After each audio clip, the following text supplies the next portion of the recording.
Happy Saturday, everybody. Welcome to another episode of China Update, where we discuss leading political, economic, and geostrategic analysis on the world's number 2 economy. My name is Tony. Let's jump in. US President Donald Trump has claimed that General Secretary Xi Jinping personally called him to restart trade negotiations, despite denials from Beijing and no evidence that high-level talks have resumed. Quote, "You have to understand, I'm dealing with all the companies, very friendly countries. We're meeting with China, we're doing fine with everybody, but ultimately I've made all the deals," end quote, Trump said in an interview published Friday by Time magazine. Regarding the Chinese leader Xi, he added, quote, "He's called, and I don't think that's a sign of weakness on his behalf," end quote. However, multiple sources familiar with the situation in Washington and Beijing insist no such call took place.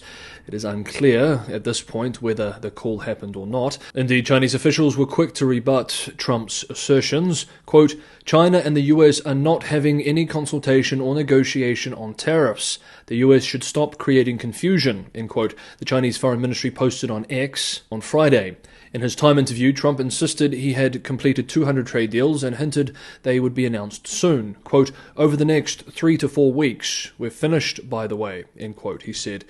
Meanwhile, Beijing is considering measures to soften the economic fallout from the escalating trade war. Sources from multiple outlets, including UK-based Reuters and US-based Bloomberg, revealed that China's government is weighing suspending its 125% tariff on certain US imports, including medical equipment and industrial chemicals. They are also considering exempting aircraft lease payments from the new levies to prevent further financial strain on Chinese airlines.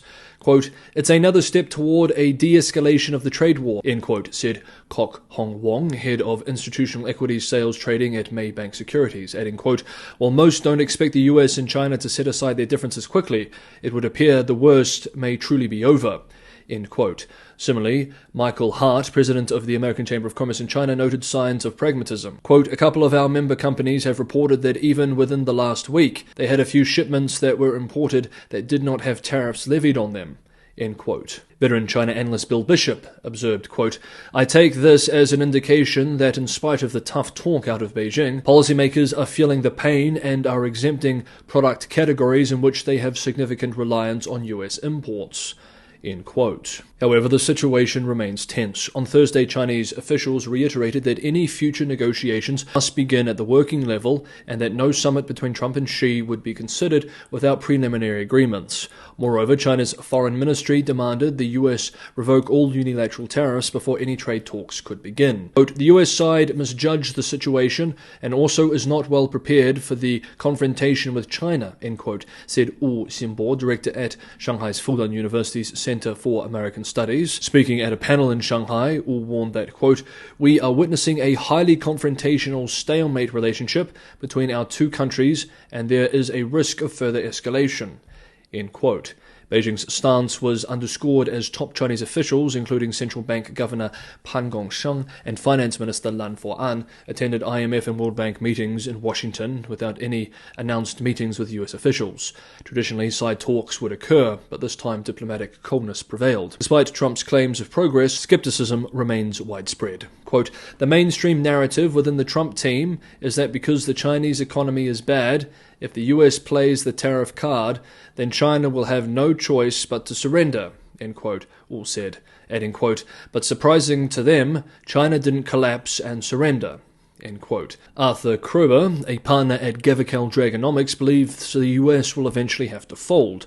Quote, "The US is going to figure out that they have to fold and they have to get into some kind of negotiation stance with China," end quote, he said, adding, quote, "It's just a question of how long that takes and what particular shape that takes," end quote. Others, however, point out that the US is in the stronger position. Chinese are more reliant on the US market, and the Chinese side is already feeling the pain.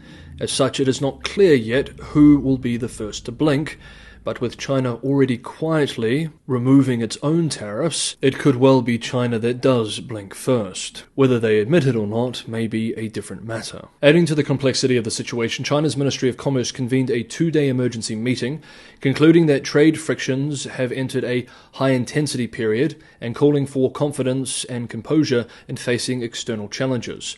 While both sides appear to be maneuvering for advantage, real progress remains elusive. Wu cautioned against expecting a quick resolution. Quote, "It won't be an easy process," end quote, he said, predicting that it could take several months for formal talks to begin and years for a final agreement. Adding, quote, "Time is on China's side. It's up to the US to decide to fight or not to fight," end quote. Again, it is not necessarily clear that time is on China's side. As financial markets and global businesses brace for prolonged uncertainty, the stakes are high. Whether Trump's latest overtures will break the deadlock or deepen the rift remains an open and increasingly urgent question. Next up, we have two more developments to cover, but just quickly a piece of housekeeping. As many of you may know, I have been operating two channels for the last 6 weeks. Market Update, my other channel, was launched 6 weeks ago. This has been a lot of work, especially with the tariff trade reset. It has been a very busy time managing two channels and producing videos every day. My family has requested that I take a vacation to reset. I've agreed, and so next week I will be taking a vacation for about a week. During this time, there will still be episodes of both China Update and Market Update, but the frequency will be reduced by 50%. So next week there will be 3 episodes of China Update rather than the usual 6, and there will be 3 episodes of Market Update, my other channel. Just letting you know now, there will likely be an episode on Monday, and then 2 more episodes throughout the week. If there is an emergency situation, there will be more episodes, but I'm going to try to keep this restriction on next week so I can enjoy my own reset and prepare for what is likely to be a very busy year ahead. Now, if you have not subscribed to China Update already and you want to be on top of all the developments in this busy year ahead, and it is going to be a big one, maybe consider subscribing, hit the bell notification icon, and you will be on top of those updates. If you're getting some value from today's episode, don't forget to hit the like button. Let's continue. China has played a decisive role in orchestrating the handover of Lasiyo, the capital of northern Shan State, from the Myanmar National Democratic Alliance Army, MNDAA, back to the military junta, prompting both diplomatic scrutiny and local outrage. According to local outlet the Irrawaddy, Chinese Special Envoy Deng Xijun was in Lasiyo early this week to personally oversee the transition. The MNDAA, an ethnic armed organization that has taken control of the city, was compelled to withdraw following pressure from Beijing. Deng chaired a meeting between the army and the junta officials at the Two Elephants Hotel on Monday, where arrangements were finalized. Myanmar national flags quickly replaced the MNDAA banners across the town, and Deng reportedly inspected the area, including the airport, later that evening. At a foreign ministry press conference on Tuesday, Chinese spokesperson Guo Jiakun confirmed Beijing's involvement, stating that the handover stemmed from agreements reached at recent Kunming peace talks between the MNDAA and Myanmar's military. Quote, "To deliver on the common understanding reached at the peace talks. China has recently sent a ceasefire monitoring group to Lasiyo to oversee the ceasefire," end quote, Guo said, stressing that the action was taken at the joint request of both parties. Guo defended China's role, reiterating that Beijing respects Myanmar's sovereignty and territorial integrity while seeking stability along the shared border. He described China's involvement as, quote, "constructive," end quote, and said that it had been commanded by both sides. However, many local residents view China's actions as a clear overreach. Quote, "People were killed when the military fired shots at young protesters, and now China is managing Lasiyo as if it were their own town," end quote, said one local resident. The sentiment reflects growing disillusionment with China's shifting posture, once framed as neutral, toward Myanmar's internal conflict. China has long maintained that it would not interfere in Myanmar's domestic affairs, but recent developments suggest a more proactive stance. Beijing previously closed border crossings with MNDAA-controlled areas and restricted exports, effectively pressuring the group to cease its offensives. Following the MNDAA's withdrawal from Lasiyo, China has reportedly reopened some of the crossings and continues to impose selective trade restrictions. The latest intervention underscores China's increasingly hands-on approach to regional security and interference in the country at its southern border, especially in areas critical to its Belt and Road Initiative. While Beijing frames its involvement as peacekeeping, critics argue it marks a shift towards deeper entanglement in Myanmar's internal strife, raising questions about sovereignty, regional stability, and the true costs of peace. Next up, yesterday, Friday, the CCP, Chinese Communist Party's Politburo, met for its April meeting. The meeting discussed the country's economic outlook, highlighting both confidence in recent progress and caution over mounting external pressures. While no new stimulus measures were announced, the meeting signaled a readiness to ease monetary policy and accelerate existing fiscal initiatives if necessary. Officials acknowledged that while China's economy continues to show positive momentum, the foundation for sustained recovery remains fragile. External shocks, notably escalating trade tensions with the United States, were identified as key risks. The leadership emphasized the need to, quote, strengthen bottom-line thinking, end quote, and prepare contingency plans to ensure economic stability. The Politburo described the ongoing trade conflict as an, quote, international economic and trade struggle, end quote, a term softened in official Chinese translation as endeavors in the international economic and trade field.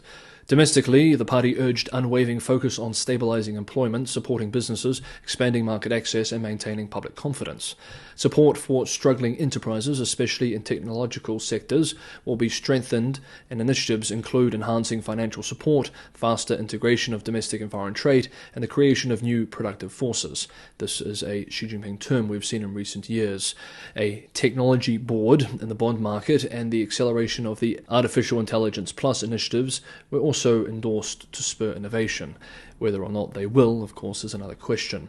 Real estate market stabilization remained a priority as well for the party, along with efforts to prevent and diffuse local financial risks, particularly addressing the slow payment of debts owed by local governments to businesses. Regular viewers will know that this is a huge problem, with literally hundreds of billions still owed to many businesses that the local governments simply have not paid. The Politburo reiterated its intent to maintain a stable and vibrant capital market and support middle and low-income groups through expanded service consumption and increased household incomes. Looking ahead, policymakers stressed the importance of refining the policy toolkit to stabilize employment and growth, pledging to deploy incremental reserve policies as needed. Extraordinary counter-cyclical adjustments may be introduced to consolidate economic and social stability, said the official readout. Overall, while reaffirming confidence in the country's so-called high-quality development trajectory, to use the words of the readout, the Politburo's latest meeting underscored a cautious, even deeply concerned approach amid a more uncertain environment, with growing pressures abroad and deep structural issues